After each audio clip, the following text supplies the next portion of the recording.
Welcome to the Orchid in Brushstroke.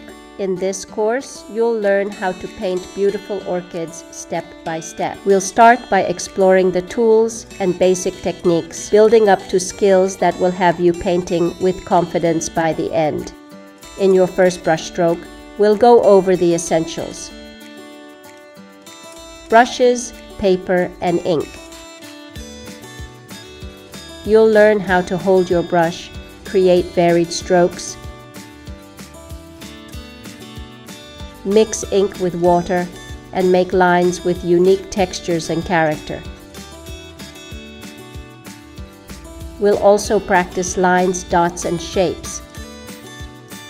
These foundational skills will make all the difference as you progress.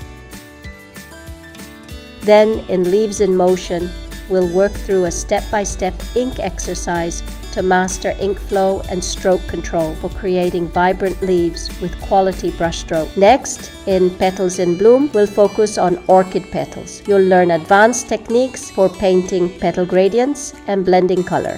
Finally, in Complete Orchid Practice, we'll bring everything together to paint a full orchid with leaves, petals, and stems. You'll discover secrets of composition to make your artwork balanced and visually appealing. Each lesson includes guided exercises to reinforce what you've learned, helping you refine your skills and paint professionally. Let's get started on your first lesson.